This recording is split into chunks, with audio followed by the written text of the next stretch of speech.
When the father learned he had triplets, he disappeared. Years later, he decided to come back and see his children, but didn't expect to see this at home. James was a striking young man even during his high school years. When his mother suddenly passed away, he drowned his sorrow in fleeting encounters with women older than himself. In the small town where he was born and raised, there were many young and single women longing for male affection. His father was deeply grieving the loss of his wife. He tried to reason with his only son, but James, having tasted freedom and the forbidden fruit, went his own way and ignored his father's sound advice. However, he graduated from high school quite successfully, then got into college without any issues, and moved to a big city to pursue his studies. During his college years, James changed girlfriends like gloves, never thinking about their future. He was just going with the flow and had no intention of starting a family anytime soon. After graduating, fate took James to a completely unfamiliar city where he was assigned as a young specialist. He was immediately given a room in a mixed-type factory dormitory. Married couples lived on the first floor, women on the second and third, and men occupied the top 2 floors. The dorm supervisor had thought of everything to prevent unmonitored interactions. Access to the women's floors was on the left and to the men's on the right. For security, unused doors were locked from the inside, and the men's section was blocked from the outside with padlocks. Visiting was allowed, but the strict rules did not encourage close interactions between the men and women. However, James wasn't looking for romantic relationships among his colleagues. The city had several factories where mostly women worked, and it was these dormitories that James successfully visited. He was primarily interested in single women, as there was practically no responsibility involved. He also attended dances with his dorm neighbours, but wasn't looking for love among the young textile workers, just danced and forgot. James decided to spend his first vacation in his hometown to visit his father and reconnect with old flames. Marriage wasn't on his mind, although his father hinted, "It's hard for a man to live alone. It's time for you to think about it. Work for 2 more years at the factory, and then you can transfer here. If you don't want to live in our apartment, there's a cozy 1-bedroom left after my mother's passing. It's small for a family, but perfect for you. So think and decide. If you find someone to share your life with, I'll give you our 3 bedrooms so the grandkids won't live in cramped conditions." Dad, I'm not planning on tying myself down with a family anytime soon. I still enjoy my freedom. I can interact with women for my pleasure without any obligations. I only meet girls at dances. I haven't met my future wife yet, so don't worry. You'll be the first to know about her. James had been working at the factory for 2 years when he noticed a pretty girl at a dance, standing modestly with her friend. He immediately approached her and asked her to dance. During the dance, James tried to pull the girl closer, but she resisted, which surprised him. Usually, dance partners didn't mind closer contact. After 2 dances, he invited the girl to the snack bar to get to know her better. The attendant already knew his taste, and immediately placed a bottle of lemonade and 2 eclairs in front of him. It turned out that Jessica lived in the city and worked at a textile factory. She rarely went to dances because she was shy. "My friend convinced me to come today. I'm here for the first time and it's a bit scary. So many unfamiliar people." "There's a first time for everything," James replied confidently. He realized that winning over this Rose would be quite difficult. However, he wasn't looking for easy ways and decided to take the fortress with a prolonged siege. On the first evening, he walked Jessica and her friend home, but behaved gallantly and didn't even try to put his arm around her shoulders. They met again at a dance only 2 weeks later. When asked why she hadn't come to the club, Jessica honestly replied, "I was working the second and night shifts, so I was very tired. Well, this Saturday, I decided to come again with my friend. It's a bit scary alone. How about I pick you up, and we come and leave together? Maybe we can meet tomorrow during the day, go for a walk. You can show me the city, we'll have some ice cream, and go to the movies." "Well, if my mum doesn't mind. We live together, kind of like recluses. After my dad died, she barely goes out, just to work and back." What happened, if you don't mind me asking? 3 years ago, there was an accident at the lab where my dad worked. Something went wrong, and the entire shift died. The company was secretive, so they didn't inform the relatives of the details, and the funerals were closed casket. Mum received a substantial financial compensation, and the company still pays her a pension for losing the primary breadwinner. I wasn't working back then, so we really needed that money. I lost my mum while I was still in school, lived with my dad until I got into college. After graduation, I came here for work. I won't stay long. I'll work for 3 years and then transfer back to my hometown where everything is familiar. Such candid conversations brought Jessica and James closer. They started dating, but not as often as James would have liked because Jessica worked shifts, and he worked strictly from 8 a.m. to 6 p.m. When Jessica was busy with work, James continued his ventures into the dorms, but made sure to avoid the residences of textile workers to not run into Jessica's acquaintances. There were plenty of places in the city to have flings without any fears, so his new acquaintance knew practically nothing about his escapades. James had nearly completed his required term. His relationship with Jessica had become quite warm. He even considered taking her with him when he decided to transfer. For his next vacation, he planned to discuss his future work with his father. Coincidentally, Jessica unexpectedly got 2 weeks off from the factory because they were doing some renovations in the workshop. James invited his girlfriend to his hometown, assuring her that he would cover all expenses. "We'll stay at my dad's apartment in the city. While he and I discuss my transfer, you'll be the hostess of the apartment. Cook a sumptuous meal. Dad has been living without a woman's touch for a long time and misses homemade food."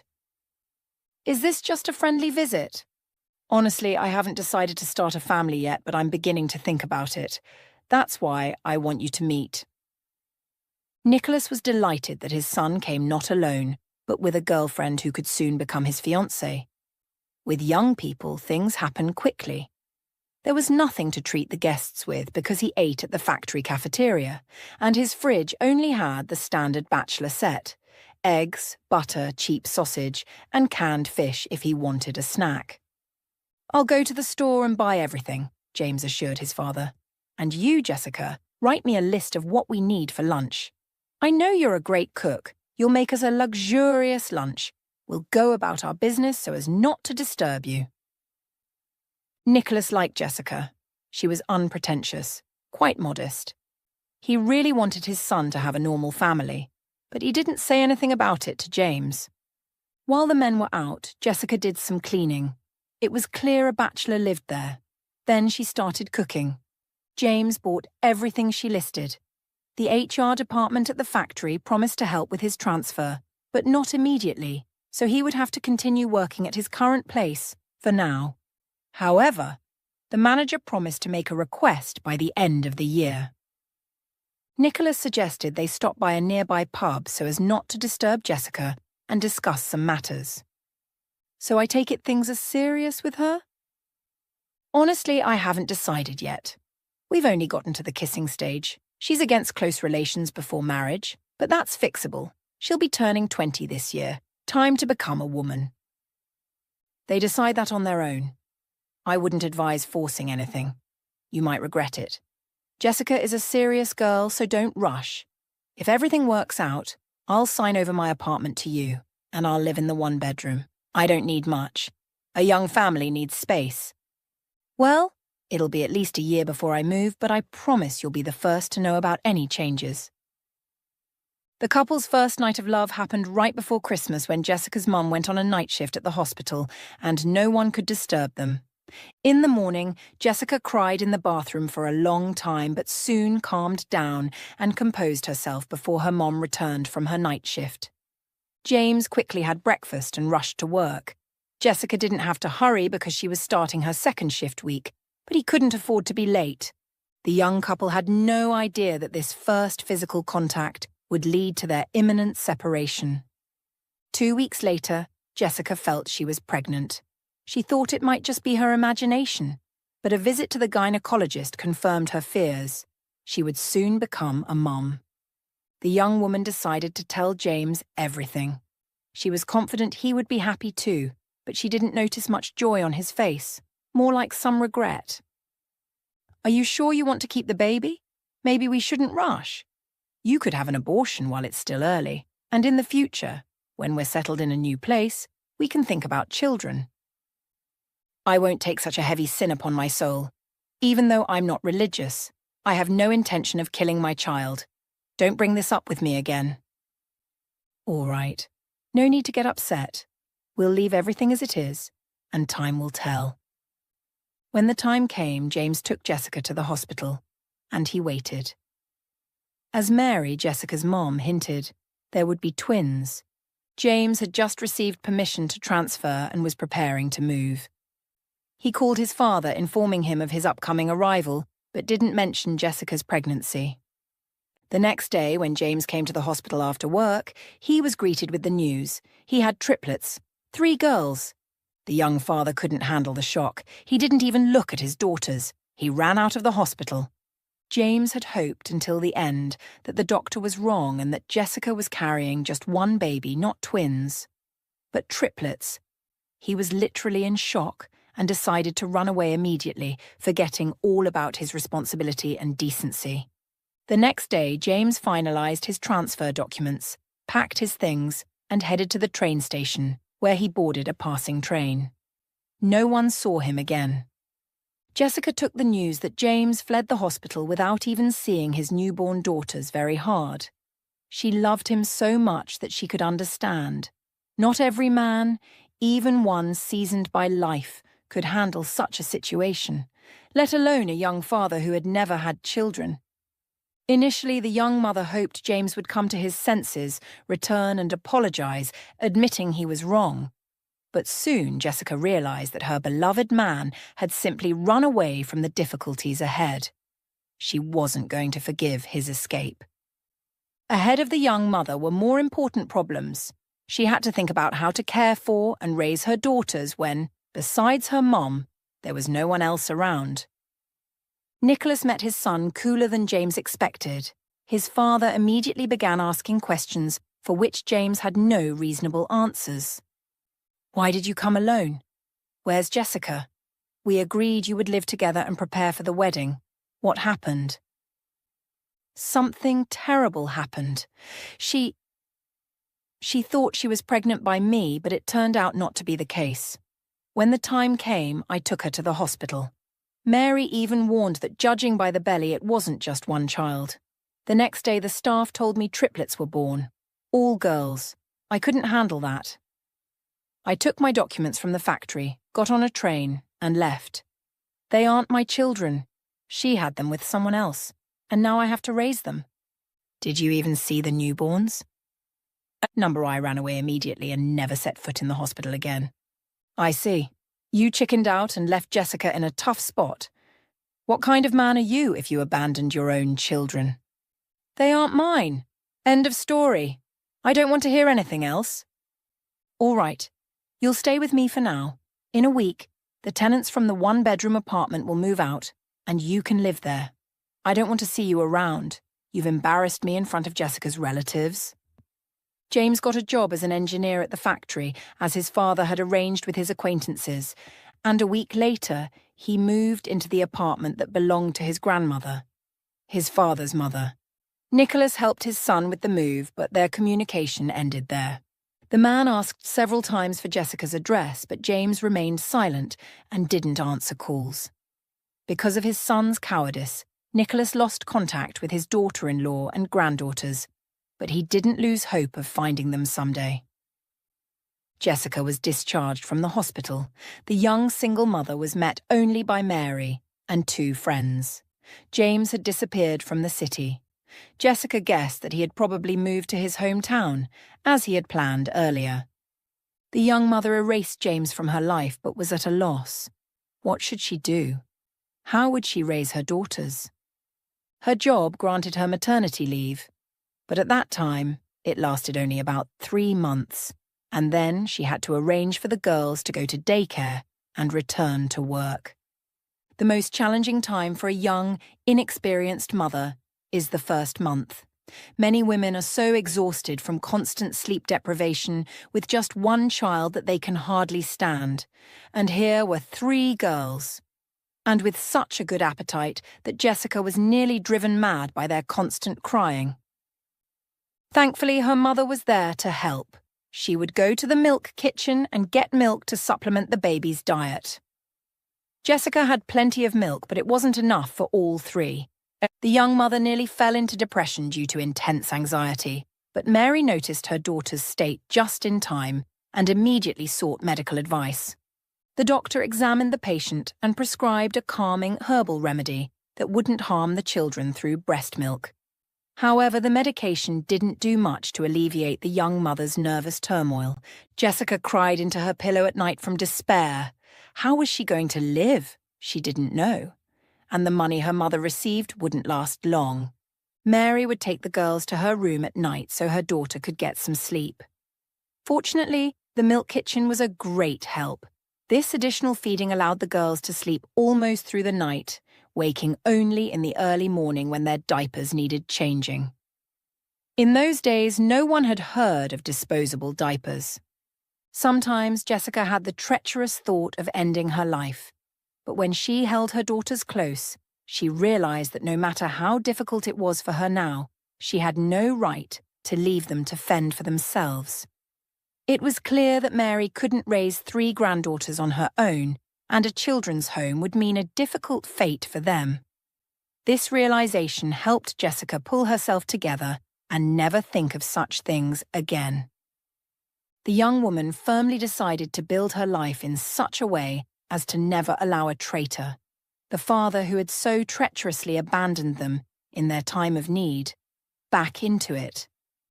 "Don't worry so much," her mother once told her. "We'll get through this tough time. We'll manage. Once the girls are a bit older, we'll send them to daycare, and you can go back to work. No one else will help them but us, and before we send them to daycare, we should have them baptized. Have you decided on names?" "There's only one option: faith, hope, and charity. Nothing else comes to mind." "That's good. I'll visit the pastor in a few days to discuss the baptism." It was difficult for the women to raise the girls on their own, but the world is not without kind people. Friends and neighbours helped in any way they could. Some had their own farms, so they brought eggs and fresh vegetables. And when the girls turned 6 months old, a neighbour who had a lot of poultry sometimes brought meat to add to the girls' vegetable soup puree. Thus, the whole community helped raise the sweet triplets, who grew quickly and delighted their mother and grandmother, not only with their excellent appetites, but also with their good health. The most challenging time for Jessica began when the girls started teething. Again, sleepless nights, and the girls had high fevers. But this difficult period passed without major incidents. The local paediatrician was a frequent visitor at Mary's house, but not because the girls were sick. Nina, the doctor, often visited the young mother to offer advice and more. "It's good you have girls. If they were boys, it would be a real problem. They become stronger and more courageous with age, but until they're 2, they're a handful. Especially when they're teething. They can cry all night, and nothing helps. Although it all depends on genetics. Your red-haired girls are naturally more resilient than other newborns." A year passed. Jessica and Mary organised a small birthday celebration for the girls. The weather was excellent, so they decided to go for a walk in the nearby city park. The little ones started walking by 10 months. Faith and Hope moved confidently without holding hands, but little Charity, the youngest, was a bit scared and only walked while holding her grandmother's hand. The factory's union representatives gave the girls an original open triple stroller for their birthday, so they could be taken out for walks. "Jessica, we were so happy for your good fortune. Look at what we've made for you," explained a woman from the union committee. "Some workers' children have grown up, but the strollers remained. We decided to combine several strollers into this wonder. The craftsman assured us that the wheels are reliable and it has high mobility. No mud will be a problem. added another employee. This support was very timely. Now they could take the girls to stores and to the farmers' market, which was just 2 blocks from their home, and walking in the park became much easier. On this Saturday, the grandmother was home, so she went with the granddaughters to the park. Jessica stayed behind for a bit to do some cleaning.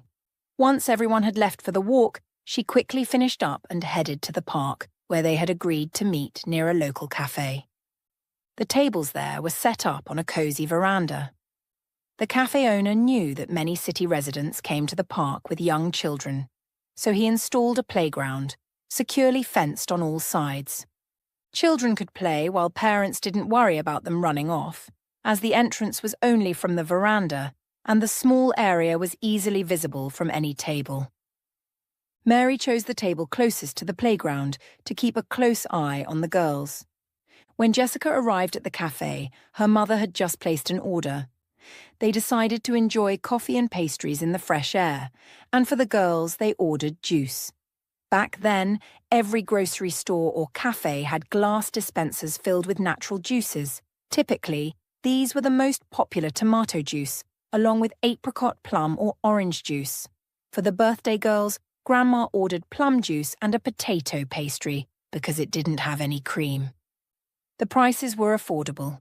Today, a family outing to a cafe would cost a lot, but back then, any family, even with modest means, could afford a snack in the park.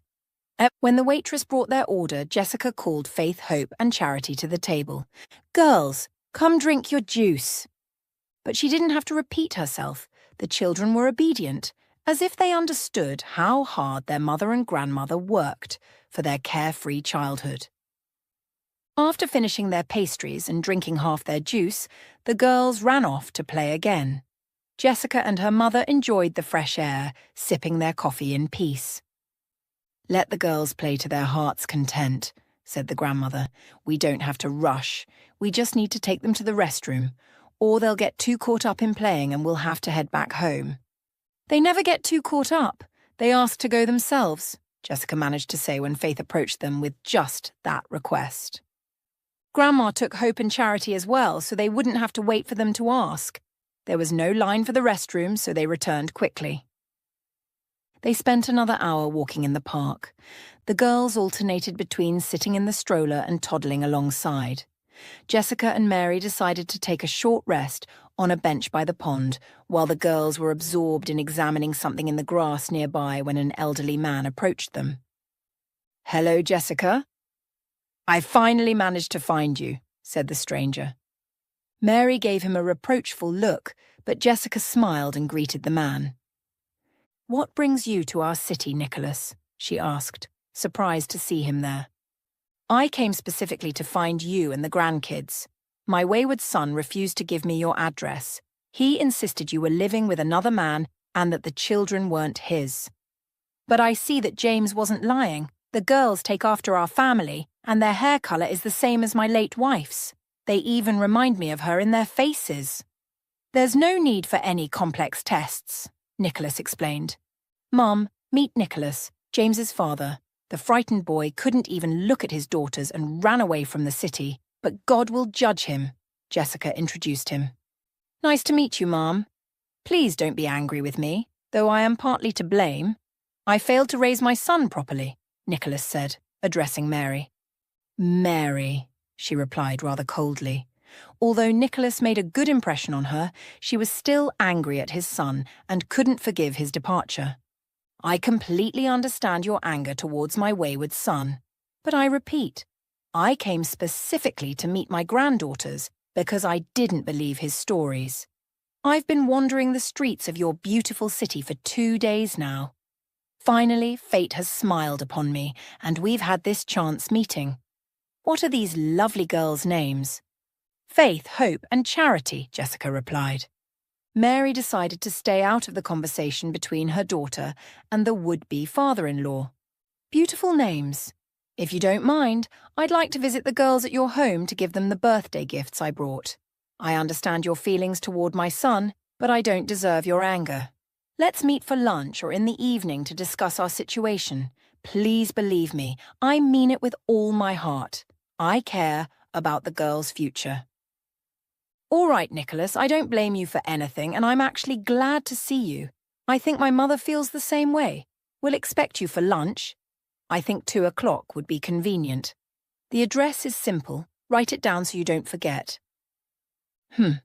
My memory is still good. And your town is small. I'll find it. We live at my mum's house in the residential area. It's 6 Apricot Street. We'll be happy to have you. May I join you for a bit longer? Honestly, I don't want to part with such adorable children just yet. Of course, girls. Settle into the stroller. Grandpa will take you for a stroll down the park lane. That day, many park-goers watched with delight as the elderly but quite handsome man proudly pushed a stroller with 3 identical girls. Walking just behind him were a young mother and, presumably, the grandmother. At the appointed time, a taxi pulled up to the lot where Mary's house stood. Nicholas had decided not to search through unfamiliar areas of the residential sector and took a cab from the hotel.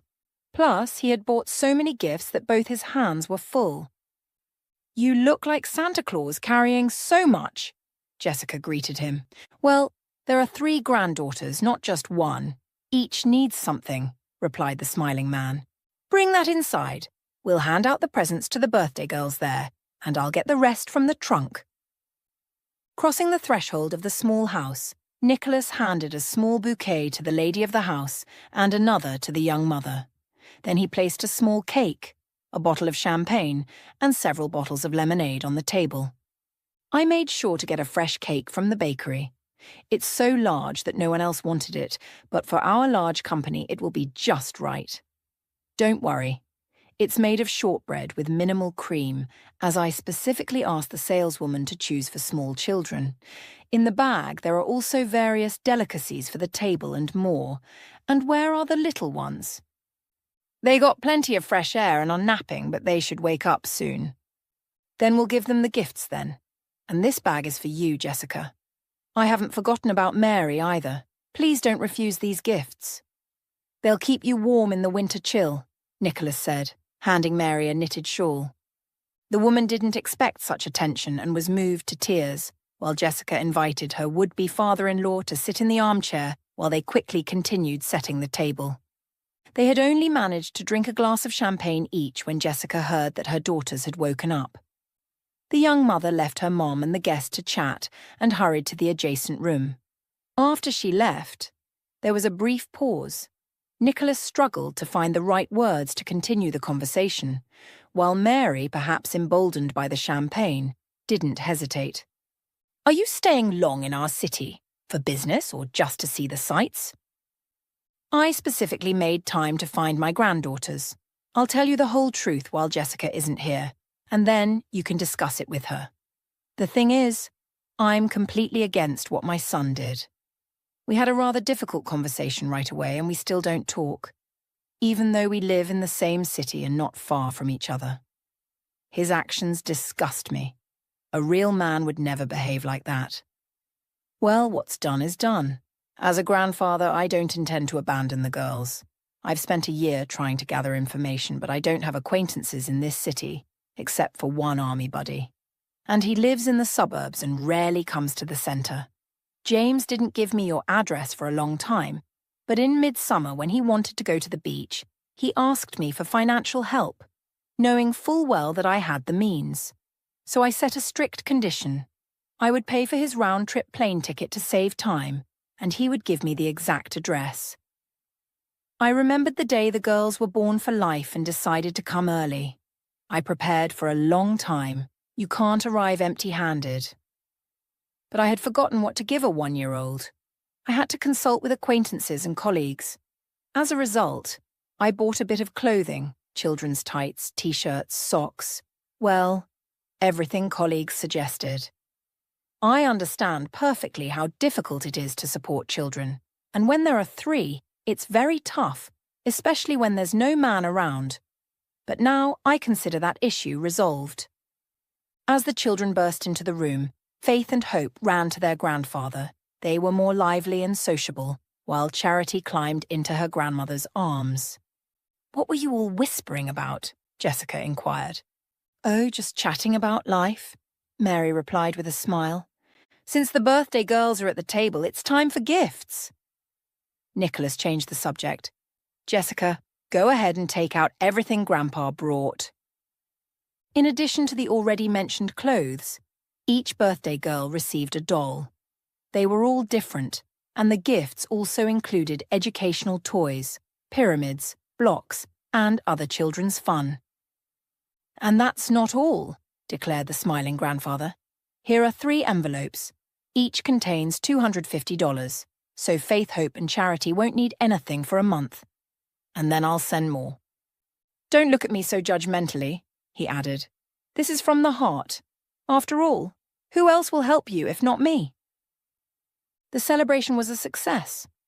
The girls were delighted with such generous gifts, and Jessica and Mary realized they had no reason to blame Nicholas.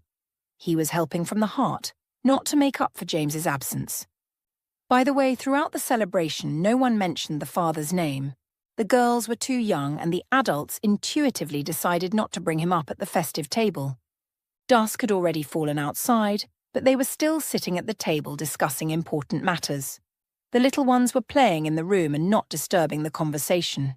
If you don't mind, I would like to spend more time with my granddaughters. I've already addressed financial matters, but I have an idea. Why don't we all live together? Jessica and Mary exchanged glances but said nothing. The thing is, I'm a widower, living alone. I've been working for many years at a numbered plant. Well, in common parlance, such enterprises are called boxes. I can't disclose the nature of my work, but I assure you, I earn very well. In May next year, I'm retiring. My superiors are persuading me to stay, but I've firmly decided to step out into civilian life. My pension will be high, the kind only those who have worked many years in the harsh conditions of the far north receive. So I'm financially secure and can help you. The only thing left is to sort out the housing issue, Nicholas continued. I can buy a house. Over the years of living alone, I've saved up a bit. I'm thinking of selling my apartment too. The girls need to be well fed and dressed so they don't feel deprived among their peers at daycare. You're absolutely right, Nicholas, Jessica finally spoke. But this is all so unexpected. My mum and I just aren't ready. Although, of course, it would be a sin to refuse such an offer. Let's do this, the man suggested. I'll stay in town for a few more days. I have a long vacation, but also grand plans. If you allow me, I'll visit again, and in the meantime, you can discuss it. I completely understand that this is unexpected for you, he added. Having resolved the main issue for which he had come, Nicholas decided to find his former comrade and talk to him about acquiring a house in this city. Fred, his old army buddy, had been living here for a long time. Although he was originally from Alaska, his wife grew up in this city, and after his service, he moved here. Nicholas arranged with Fred over the phone that he would pick him up from the hotel, and then they would head to his home on the outskirts of the city. It turned out that his comrade lived in a house built on the edge of a forest. The house had been thoroughly completed. Fred had always dreamed of a big family. You came just in time, another 6 months, and you wouldn't have found me here, Fred said. What happened? Not with me. With my parents. You remember, they live in Alaska, in a logging settlement. My father worked his whole life as a ranger, but he had an unfortunate hunting accident. A boar attacked, and they had to amputate his leg. He's recovering now, but I'll have to sell everything here and move to help them. There's a huge plot, a garden, livestock. My mother can't manage alone. On the same plot, my younger brother built a house for his family and then moved to the north and settled there. So we decided that I would help my parents. My brother will support them financially too, but he can't move yet. He'll lose all his benefits. That's how it is. They were sitting in a gazebo behind the house, waiting for the coals to burn down for the barbecue and drinking to their reunion. Fred, have you found a buyer for your house and plot yet? Not yet, he sighed. The thing is, the plot belongs to the forestry. They gave it to me on lease for a certain period when I got the job. I built the house myself following an original design. I only pay for electricity and land rent, but it's a pittance. No interested buyers so far. While you're grilling the meat, can I take a look around the house? Sure thing. Vicky will show you everything. Besides the 2 floors, the basement has a garage, laundry, cellar, and a large sauna. Take your time. But remember, the meat needs to be eaten hot. The whole family gathered around the large table. Fred, his wife, their children, even the youngest daughter who would start school next year.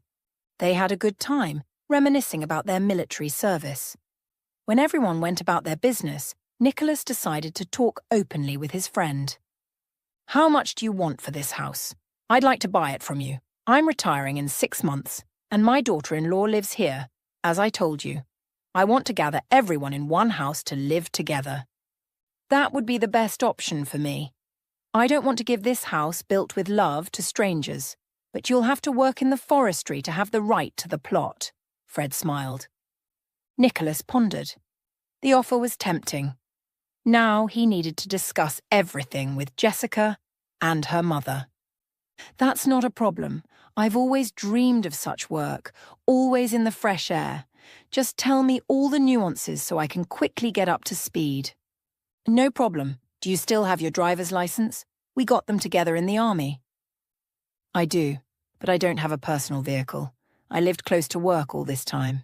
I could buy a car, but only to go on picnics on Saturdays. I do have driving experience, though, mostly on the factory grounds, driving a small truck. That's great. I need to sell my truck too, although I only bought it last year. It's practically new. I'd like to give this beast to someone who'll take good care of it. When are you thinking of moving? As soon as possible. I plan to send my wife and kids during the school holidays, and then I'd join them. But, since you're buying, we'll all go together. If you can't pay the full amount right away, give me half and send the rest as you gather it. Let's agree on that. I'll leave in a few days to sort out the sale of my property and finances. We'll stay in touch by phone. I think I'll settle everything before you move.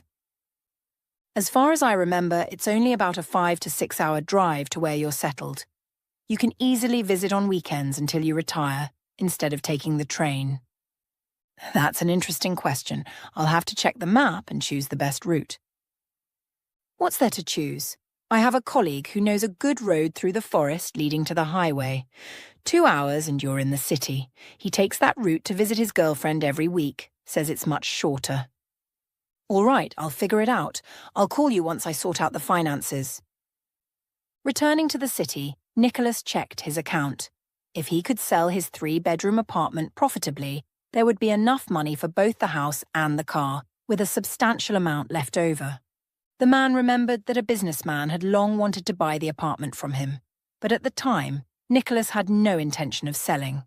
He had to search through his notebooks for the man's phone number.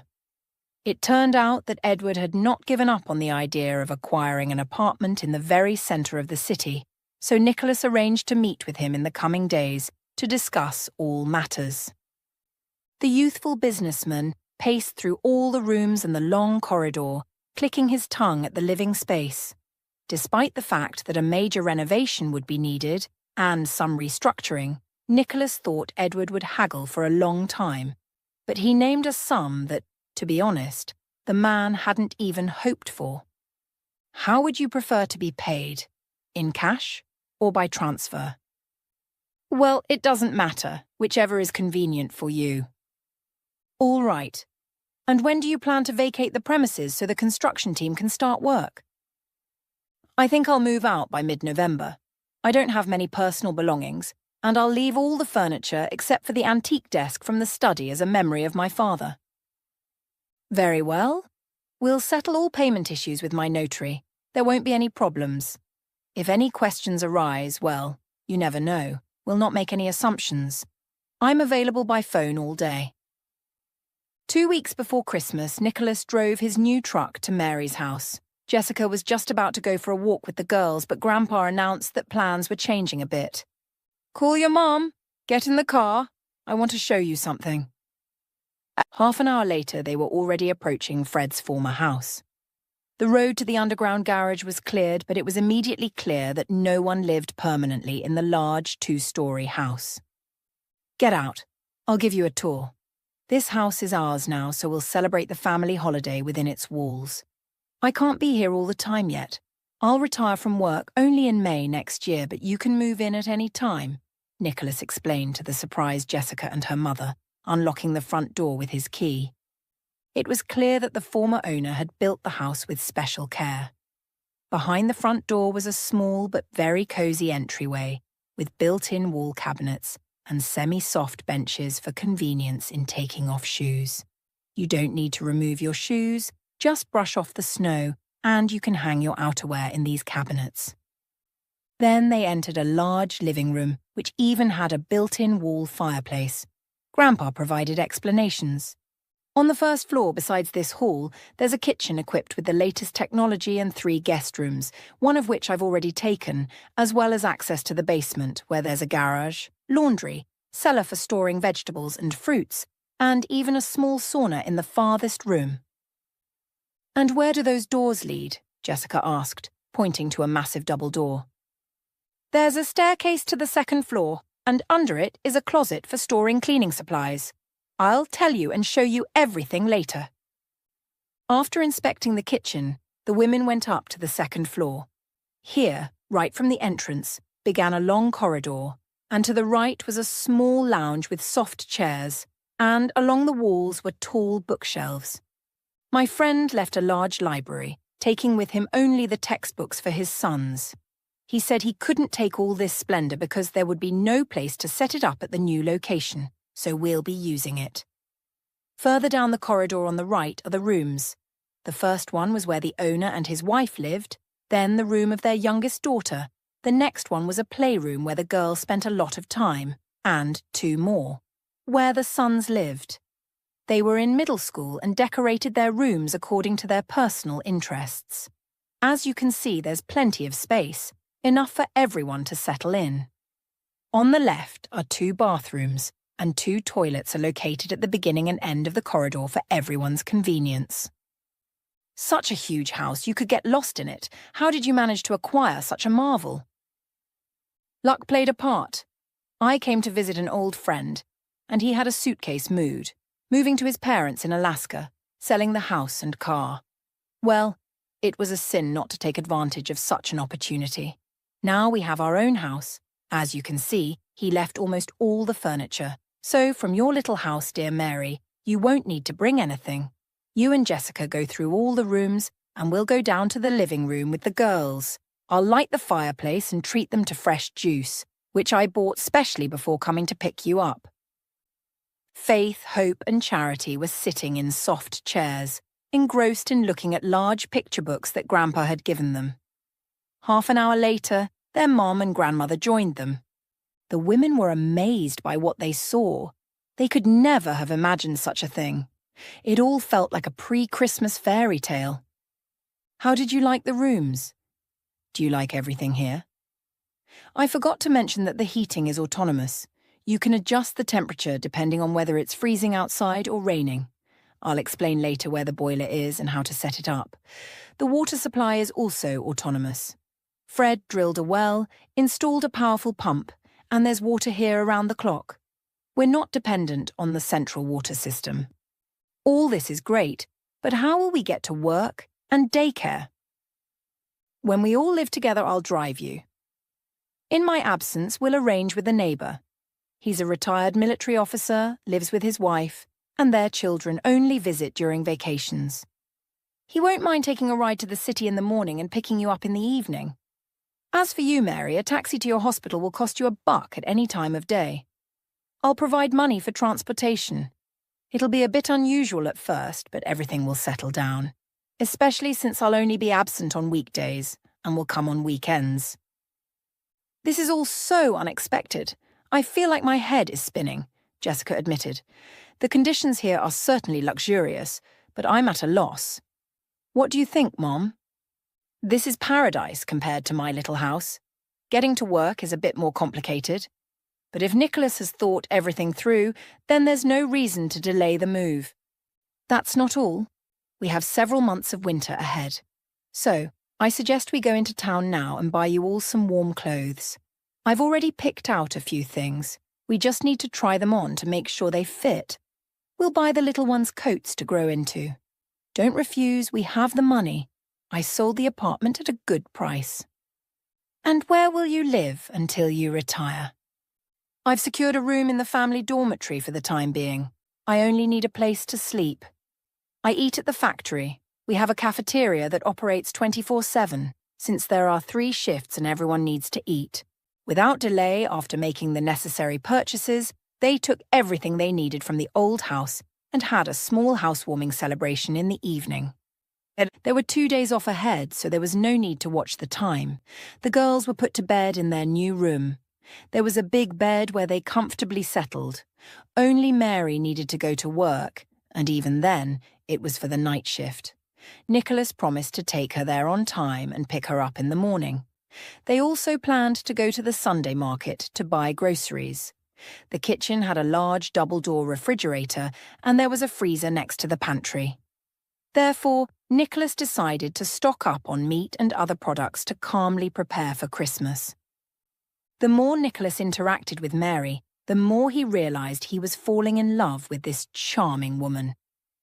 She was only a few years younger than him, but she had lived without a man for a long time, dedicating herself entirely to raising her daughter and later her granddaughters.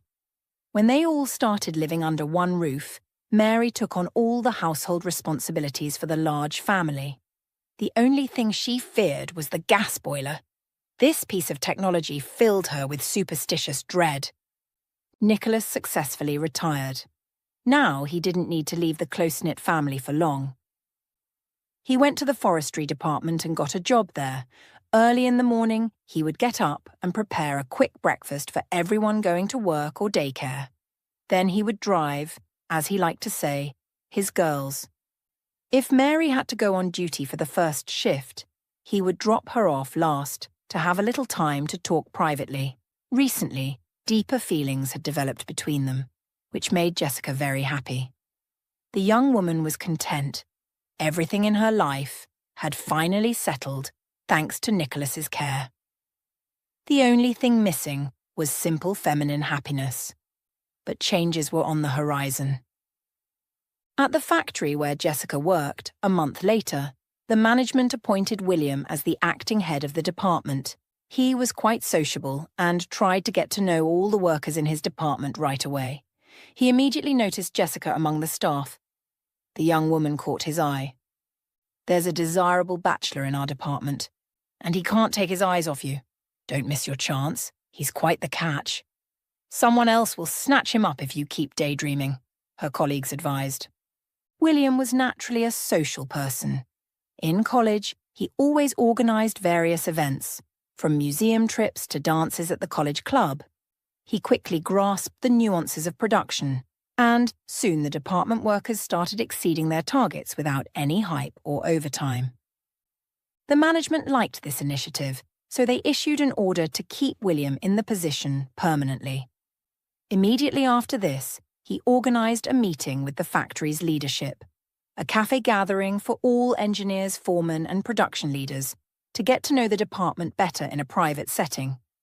He personally invited Jessica, although she initially wanted to decline, citing that she needed to pick up her children from daycare and that Nicholas would pick her up.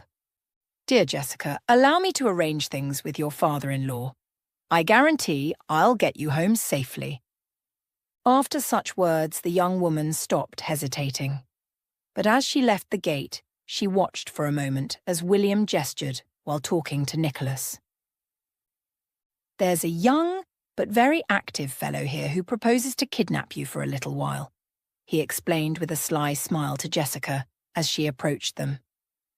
"I've picked up the girls. Now we're going to get your mum. I think it's important to socialize with your colleagues outside of work hours, especially since there's a reason. I'm not against it. I promise to have Jessica home by 10 p.m. "All right, and we can have tea together to get to know each other better." William wasn't at all fazed by the fact that Jessica had 3 daughters. In a private conversation, he told her that he grew up in a large family where he was the eldest, along with a younger brother and 2 twin sisters.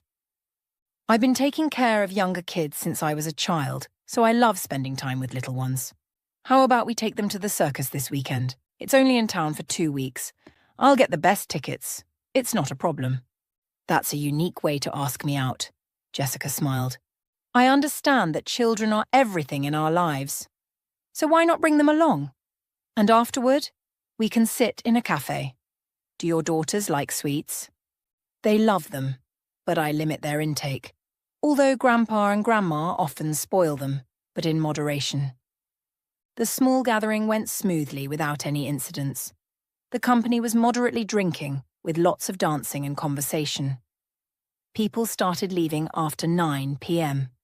The junior engineering staff sincerely thanked William for the wonderfully organised evening. Everyone enjoyed the interaction, but they needed to be in good shape for work the next day.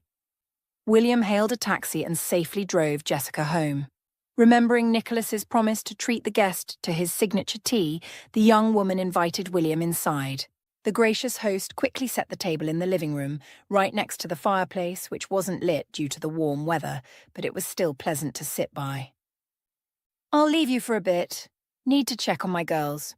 Though Grandma won't let them misbehave much, Jessica apologised. Don't worry, the guest won't be bored, Nicholas assured her. But don't be too long. While the young mother was away, the men managed to talk about everything and nothing in particular. But the older man, thanks to his life experience, figured out that the guest wasn't just curious, but had serious intentions. You see, William, Jessica is very dear to me. She struggled for a whole year in a very difficult situation, left with 3 newborns. I won't go into details about her husband. Unfortunately, he was my only son. But I found them to help raise and support my granddaughters. I managed to buy this house by chance. I retired early and moved here to be close to them. Who else will help them? So I bear responsibility for the lives of what I lovingly call my girls. If you have serious intentions, I'm not against your relationship. Jessica, William, and Nicholas sat by the fireplace for a long time. Then Mary joined them, bringing sweet, aromatic pastries she had baked. Later, Grandma and Grandpa found a reason to leave the young people to talk privately. From that day on, William began to gradually develop the relationship. At first, Jessica couldn't believe she had found her happiness. But soon she realised William got along well with her children and was ready to spend all his free time with them. Not once did she hear a reproach from the young man about her situation. On the contrary, he repeated several times, "You should be proud of your daughters, not ashamed of them." Nicholas had long since fully explored the forest area assigned to him. This was a protected zone where you wouldn't find mushroom pickers or nature lovers, as the locals strictly adhered to the established rules. Curious boys sometimes wandered into the forest while playing, but the ranger didn't detain them, though he did give them a preventive talk. The area ended near a small forest lake. Nicholas learned from a colleague that there was plenty of fish there because outsiders didn't come, but the forestry workers sometimes went fishing. Knowing that William loved and knew how to fish, Nicholas decided to take the future family member to the lake one weekend to bond over fishing. He asked the forestry manager for permission to ensure everything was legal. "No problem. Go fishing and do it often. Before the frost, we need to catch as many big fish as possible so they don't suffocate under the ice, like a few years ago when even forestry workers were prohibited from fishing there. Only use a rod or spinning reel, no nets or traps. Catch what you can and take it with you." William was delighted with the fishing trip. He honestly admitted he hadn't enjoyed himself this much in a long time.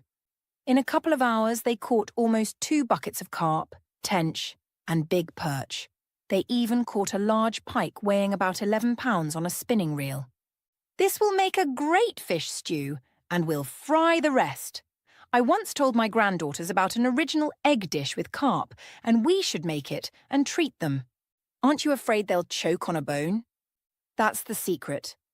First, the carp are fried until crispy, then the head and backbone are removed. Only the fatty meat remains. Then they are placed crispy side up on a pan with oil and topped with eggs beaten with sour cream. It's hard to resist. By lunchtime, the fishermen were back home, and Nicholas began preparing the fish stew and the exquisite egg dish. He entrusted the rest of the fish frying to Mary. They set the table in the gazebo outdoors. The weather was wonderful, and it would have been a shame to sit indoors. The meal was fit for royalty. The aroma of the hearty stew spread throughout the yard. They invited the neighbours to join them. Nicholas knew that Timothy and Rachel loved fried fish, but the retired military man never fished, only occasionally buying some at the market. But it couldn't compare to freshly caught fish that sometimes danced in the pan. "I'm curious about one thing," Timothy asked. "Why don't you have any flies? We have swarms of them, making it impossible to eat peacefully." The secret is simple. Around the gazebo, Fred planted several cherry and walnut trees because flies and mosquitoes can't stand them. Elderberry is also good at repelling flies. That's why in villages, they plant these bushes near garbage areas. The smell of elderberry also repels rodents. "Neighbour, can you give us a couple of saplings? We'll plant them at our place." "No problem. While the trees are growing, do this. Fill a double-layered sturdy plastic bag with water and toss in a few copper coins. Then hang it outside. The sunlight will make them shine brightly, and it will scare off flies due to their vision peculiarities." They say you learn something new every day. People come up with all sorts of things. Lavender is also great for repelling insects. You can plant it in pots and place them on the gazebo railings. However, its strong scent isn't for everyone, but you'll have to decide for yourself. In early fall, William came to visit, dressed in a formal black suit with a crisp white shirt and tie. "William, why are you so dressed up? Are you and Jessica going to the theatre?" "I've decided to ask Mary for Jessica's hand in marriage." "Wow, so you're planning to get married?" "I can't proceed without the mother's blessing. That's how my parents raised me." "Good luck. I've been sent to get fresh bread. I'll be back quickly. I'm heading to the bakery." They always have fresh bread at the kiosk by the entrance. Mary was moved to tears by the news. She couldn't believe her daughter had finally found her happiness, even with 3 children.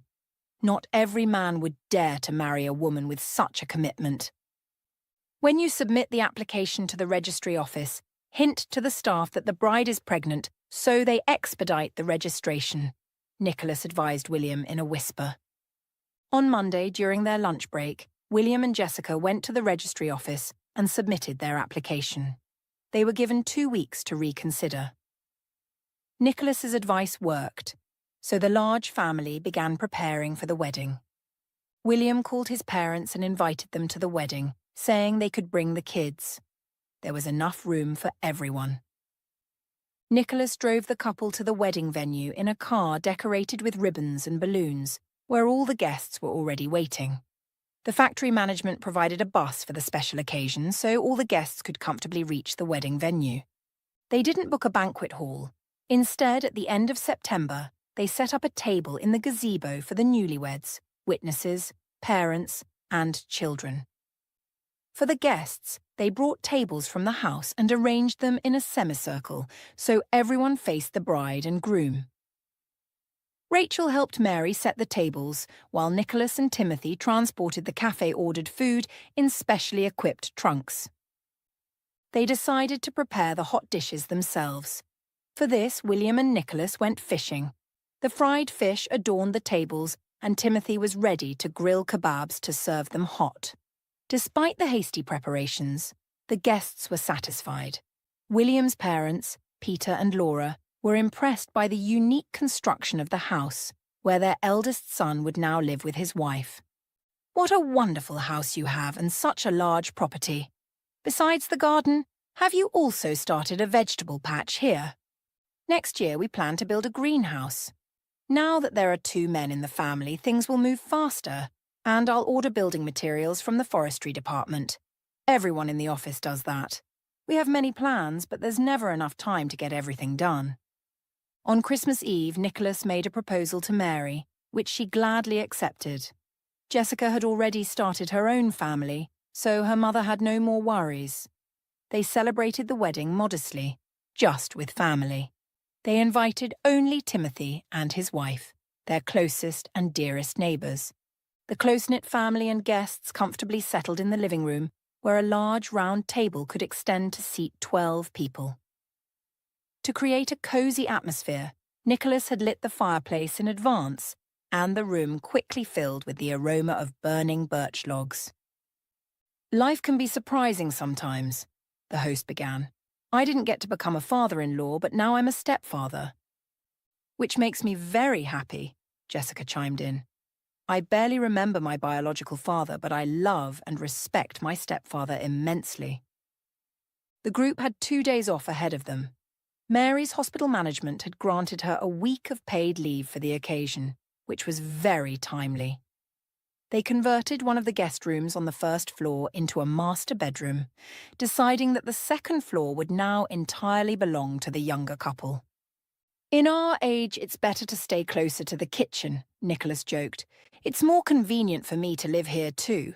Everything is nearby, the kitchen and the laundry. Otherwise, I'd be running up and down the stairs," Mary agreed. By the May holidays, Nicholas and William had built a permanent greenhouse. He managed to rent a tiller from the forestry department and thoroughly ploughed the vegetable garden. Then he and his son-in-law planned the garden beds, and the women planted seedlings. The little helpers eagerly participated in all the activities. Grandpa taught them how to properly tend to the trees to ensure a bountiful fruit harvest, while Grandma and Mum instructed them on planting seedlings. A few years passed. Faith, Hope, and Charity were getting ready to start school. By mid-August, Grandpa and Grandma took the girls to the school fair to buy everything they needed. They chose spacious backpacks. Grandma wanted the girls to have good posture. Each future student picked her own colour to avoid mixing them up later. William and Jessica worked in the greenhouse and garden, gathering a bountiful harvest. In the orchard, apples, pears, and plums were ripening. They had picked cherries and sour cherries back in June, ate their fill, and canned the rest, storing them in the cellar. The couple had taken time off work to peacefully gather the harvest. Otherwise, Grandpa and Grandma would have done everything themselves while they were at work. In the evening, they decided to have a small family celebration to toast the school fair purchases and the excellent harvest.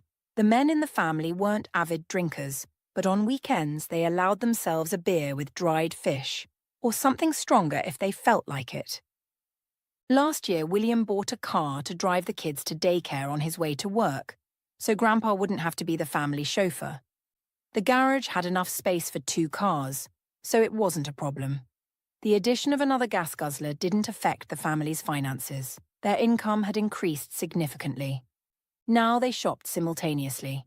Nicholas went to the farmer's market, while William went to grocery stores.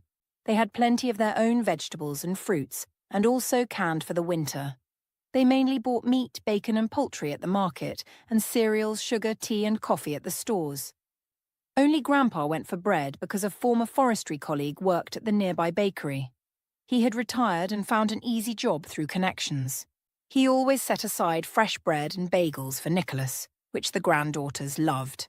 By tradition, they set the table in the gazebo behind the house. They only locked the gate at night. Uninvited guests never dropped by, and the neighbours knew where to find the hosts. Following Timothy and Rachel's advice, they got a small dog this year, which barked loudly to alert them of strangers. In the middle of dinner, Rascal announced the arrival of an uninvited guest. Since the dog would only bark at strangers, Nicholas said, "Sit tight, I'll see who's disturbing our peace." "Wait, I'm coming with you. You never know." William disagreed with his father-in-law. Standing in front of the house was James with a suitcase in hand. He hesitated to step forward because Rascal was barking fiercely and wouldn't let the stranger onto the porch. Dogs have an instinct for sensing people. "How did you find us? I never gave you the address. What brings you here? No one's expecting you." "Enough with the lectures, Dad. I have 3 kids here. I have the right to see them. I brought gifts before school starts. They should know their father." "They already have a father, and that's me, and there won't be another. William sternly interrupted the stranger. "Right after the wedding, I officially adopted the girls, and they happily call me Dad. I'm their biological father. I have every right to see my daughters. The only right you have is to leave quickly and forget the way here forever. As they say, you're not welcome here. If I see you again, I'll throw you out. You abandoned the kids when they were born and didn't think of them for years, so you have no rights. At least let me talk to Jessica. Even though you're my son, it's better if you leave. This isn't your family. You're a stranger here. William is right, forget the way here. And your gifts aren't needed. They have everything they need," Nicholas said. After escorting the uninvited guest out and locking the gate securely, Nicholas told William, "There's no need for the women to know who came. Why spoil their celebration?" James spent his life running from one woman to another. He still lived in the one-bedroom apartment his father provided, and no changes were on the horizon. Years passed, and his old acquaintances had their own families, while James, returning home from work, sat alone for long periods, pondering how his life might have been if he hadn't run away back then. He suddenly wanted to reclaim what he had fled from years ago: a woman, children, and family comfort. But it was too late. It was bitter for him to realize reality, but it was his punishment for betrayal and causing pain. 3 years passed. The large and close-knit family grew even more. Jessica gave birth to twins, this time both boys. They named them Arthur and Andrew. The same pastor who baptized the older sisters baptized them. He wished the large family love, health, and prosperity. Initially, Mary was taken aback by the news, even shedding tears, but Nicholas reassured her. "In a few years, you'll be seeing brides coming into this house. That's life. We should be glad that in our old age, we won't be alone in this big house." "That's true. I got emotional for no reason. We should be happy, and here I am, feeling sad," Mary said. When they went to pick up Jessica from the maternity hospital, the nurses warmly kissed the newborn's older sisters. They remembered when they were picked up years ago. Back then, it was just Mom and a few friends. Now, Arthur and Andrew were welcomed by a large family. William showered the medical staff with bouquets, then took his sons in his arms, while Grandpa handed out champagne and boxes of chocolates. At home, by tradition, the table was set in the gazebo.